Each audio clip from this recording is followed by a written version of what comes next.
Good afternoon, everybody. Kent Howard with Green Mountain Defense. Coming to you today to check out the Ruger PC Carbine and 9mm. Gotta be honest with you,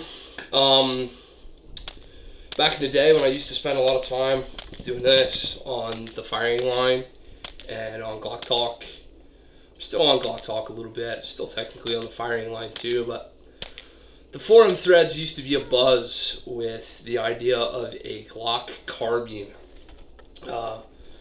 Please make us a rifle, centerfire 9mm, that takes the ever-present and ever-available Glock magazine. Now, Glock never obliged us. Companies have come out since with AR pattern rifles that will take a Glock magazine. The Just Right carbines have been out. You can get a Kel-Tec sub 2000. There's other guns that are a Glock carbine, quote unquote. But our friends at Ruger have decided to put out a product that is a little bit different than that AR pattern rifle. What they've essentially done is what's in front of you here. It's a Ruger PC Carbine. It's chambered in 9mm. It takes both Ruger or both SR9 mags. And it's basically a beefed up 1022. When I say beefed up, I mean this. When I originally looked at this pattern and platform online, got all excited about it, I thought, holy crap, that thing's going to be, a 4.5, 5 pound little 9mm carbine. That's going to be awesome. Oh, sir. This unit is every bit of 7 pounds, fully put together and ready to go. It is not, by any means, a lightweight little unit. It is machined out of steel. It's not aluminum in the receiver or anything like that. I believe it's 7075, but we'll put in a link to Ruger specs so I don't get any of that wrong. It's got a pretty aggressive barrel profile with actual fluting of the barrel. It's kind of a nice touch. It's a beefy gun. It's got a milled-in kick rail up top. Spared no expense or quality when it came to building this thing to be robust, to handle that pressure. People don't realize this, but 9mm is kind of a high-pressure round. The gun, as you see here, outfitted in my hands, is wearing an SOE universal single-point sling.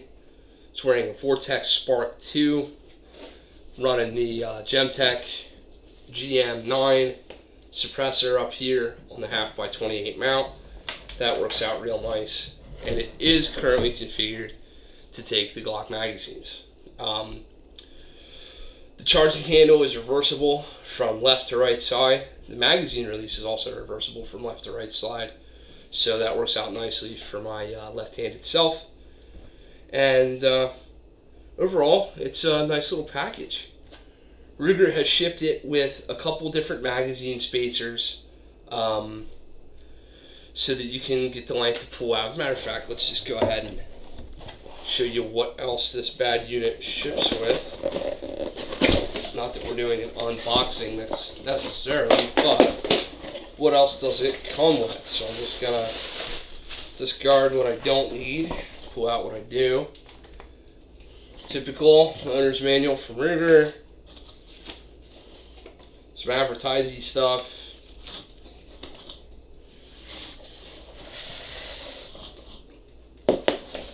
Then I'm just going to kind of go like this here. And this little insert ships in the box. So we got our advertisements, we got our manual, like so.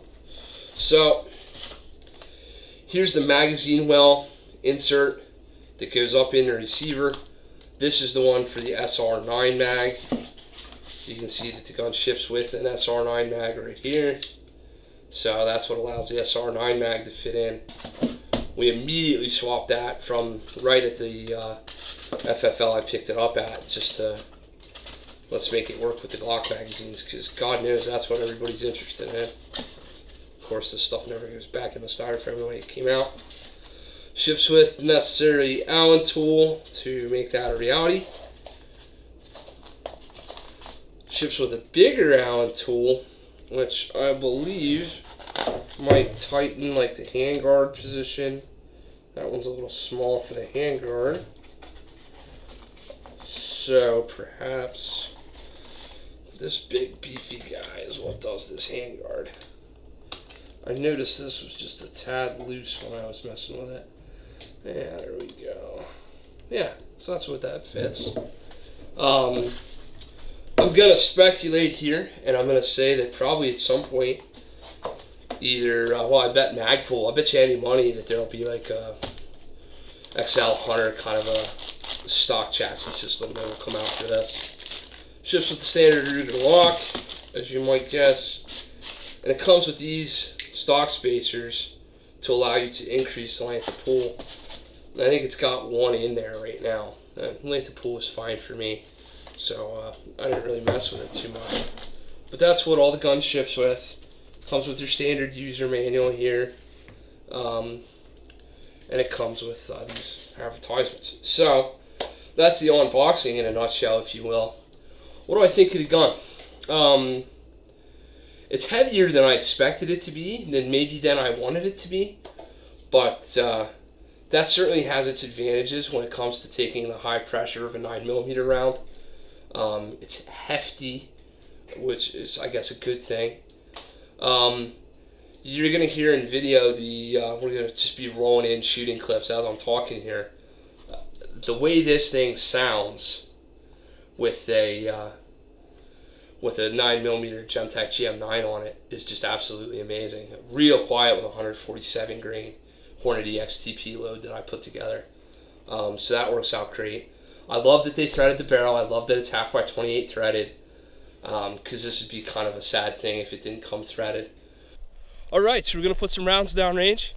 First up is going to be 15 rounds of some Winchester white box, just 115 grain general stuff. The thing is, obviously, I'm not wearing hearing protection, just iPro.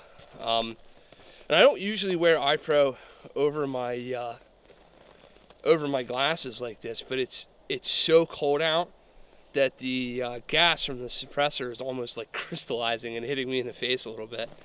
I had that stuff all over the right lens of my glasses yesterday when I got home, so gotta watch out for that. So supersonic first, but it is hearing safe out of this particular package, GM9 with the PC Carbine, and then the rest is going to be my own 147 grain.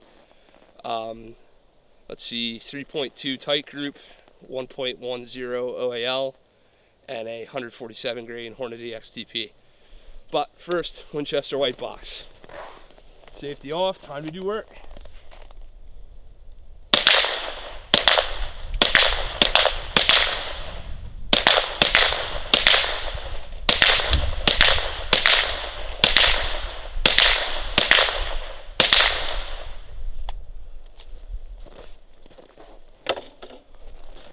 Most of what you're hearing there is just the sonic crackdown range. At my ear, it's really not all that bad. Be interesting to see what it sounds like microphone-wise in the camera. Also, I'm wearing just a little single point SOE gear universal sling for this guy. So here we go, 147 grain subsonic, my own loading.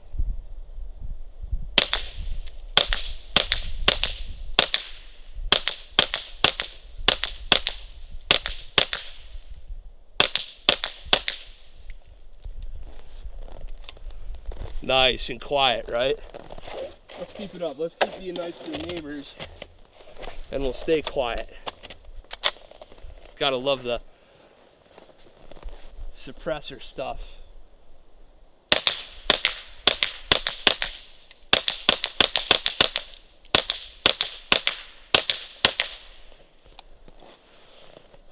Just for the record, how many pistol caliber carbines are finicky with hollow point loads?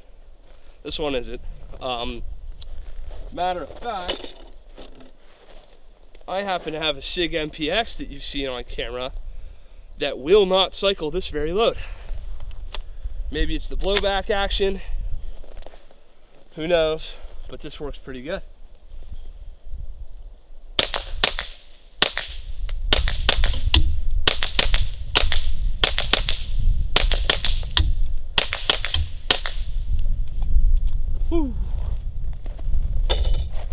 Very cool, nice and quiet, right? It is a takedown model, so one of the things that you can do is just loosen this collar up here a little bit. Some say you need to do that, some say you don't. I do it. You want to lock the bolt to the rear, pulling back here, pushing in on this little tab. Then if you pull the locking lever and twist, she'll come apart nice and easy for you. Then you'll have these two little pieces that you can just have your fun with. So that makes it nice and easy. Obviously, if you didn't have the suppressor threaded on there, you could take this and you could stow it away. Be a nice little easy package for you. But it works out pretty good that way. The gun shot phenomenally. I mean, you'll see some drills here. We really did well with it. As far as reliability is concerned, we did have a couple of malfunctions. We had a few. Now, again, cold, and I didn't exactly tear this thing apart and lube it to death and everything, but we had a few malfunctions with my reloads. I think maybe I forgot to crimp a couple, so that might be the issue. But we did have one on camera, and I'll roll it in here, where for whatever reason I could not get the trigger to reset. I kept getting a dead trigger no matter what I did. That's a one-off out of over 500 rounds. So is that going to be a major issue with this platform, or is it just a sample size of one, or what do we know? We'll see, but certainly something to watch out for. I'm not going to let it really concern me all that much. Having a lot of fun with this thing. Suppressor's doing good. Gotta love it. Alright, so I'm just gonna do a couple drills. I'm gonna do, let's see, 3 rounds on each target. Stand by. Oh.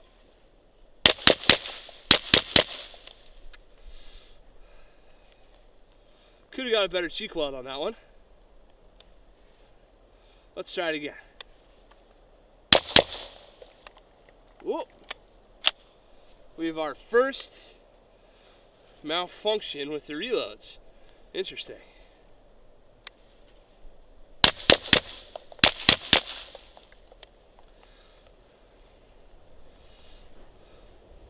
Just kind of hung up on the feed ramp.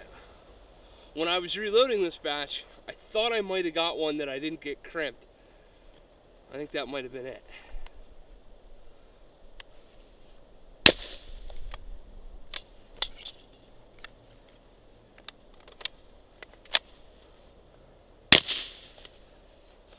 There, we showed him, didn't we? All right. Let's do non-standard response. To the chest, 1 to the head. Very cool. Let's do both targets this time.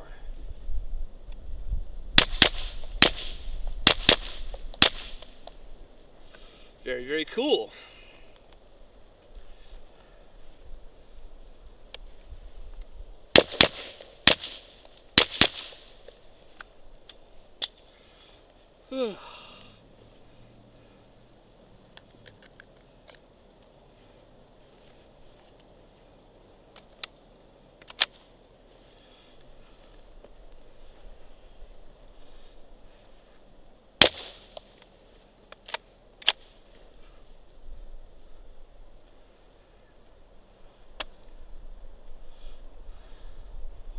Okay.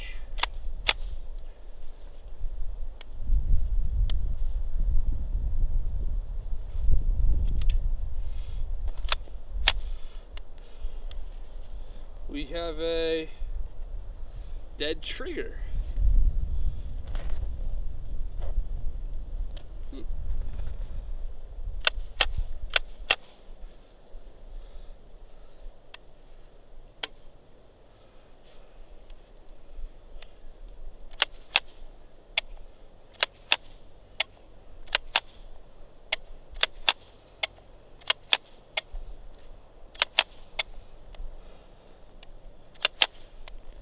Interesting.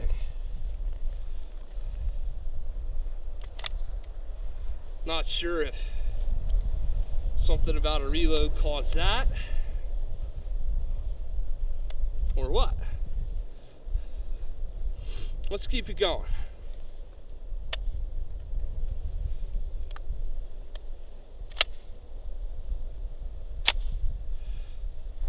Boy, am I a genius. Would have helped to have a round in the chamber. Great advertising for Ruger, right? Could you tell they haven't hired me to do that? Hey, there we go. Almost like it works when you do it right. Womp, womp, womp, womp.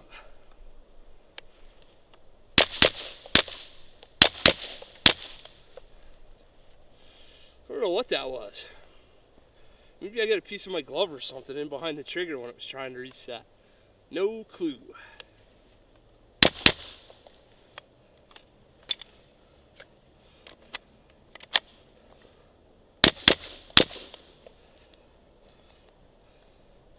Starting to get the manual of arms down, so that's good. Haven't really ever taken a fighting rifle class with a 1022, to be real honest.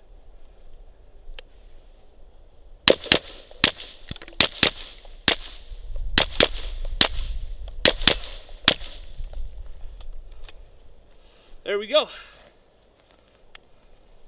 Running pretty good. It is cold, keep in mind, so this thing's acting a little funky. It might have something to do with that. Good time to point out the thing does have a light rail up here, so I've got this nice little TLR1 threaded up onto it. That works out good. You know, certainly a lot of guys are going to say, well, I'll just take an AR pattern Glock with Glock mags. That's fine. You can certainly get one of those. A decent one to assemble correctly is going to cost you about $800. Retail, you can get into, you know, as much as you want to spend, but for a decent one retail, you're going to pay $1,000. This bad unit right here, $500 on the shelf. You know, it's a nice, good sweet spot for a pistol caliber carbine. I mean, it shouldn't cost the same as a full scale fighting gun. Excuse the coffee again. So, with that whole full-scale fighting gun thing in mind, does this thing serve a purpose in a home defense role? Yeah, sure, why wouldn't it? I run my MPX in a home defense role right now. For a lady, for a younger shooter, for a responsible, maybe teenager, somebody who's learned on the 1022 platform and you want to step them up into that next category of, you know, maybe a little higher end gun, center fire, that kind of thing. This thing certainly makes a lot of sense in that role. Again, they've checked all the boxes. You know, if they didn't make it suppressible, I might be a little bit topsy-turvy on that. If they didn't afford us a way to attach a light, I might be a little bit less excited. Ambidextrous, so that's all good. It can be used in a defensive role by either left-handed or right-handed shooters. They did give sling swivel studs on the gun. I would have liked to see, maybe the only thing I could say is I would have liked to see some QD points somewhere. That's why I had to go with this SOE or universal sling, which is a great little unit. It's just not the ideal sling for what I would prefer. I'd prefer a 2-point. I think Ruger's going to sell a mess of these things. I certainly think that they're going to have a place in a self-defense role, in a backpacking gun, and a camp gun, that kind of thing. Make a great truck gun. I expected them to, and just so you know, I fully expected this, and I didn't even check in the box. I just expected that it would be there, and it wasn't there. If you're expecting this thing to come with a nice little bag setup like the 1022 takedowns do, you're going to be sorely disappointed, because mine didn't come with one, and I haven't seen anybody else say that they come with one. And I checked on Ruger's website. There's no mention of that bag whatsoever. I just kind of assumed it would be there. So that's what I get for assuming, right? So that's a deal breaker for you. I don't know why it would be, but just FYI on that. It does not, in fact, come with a little bag to stow all this stuff in. I'm really, really impressed that a firearm manufacturer has come out with a gun with an adaptable insert to take Glock magazines. For Ruger to stand up and say, you know what, we should use the most commonly available, commonly used, price affordable magazine for a pistol caliber on the market today, and that is the Glock magazine after all.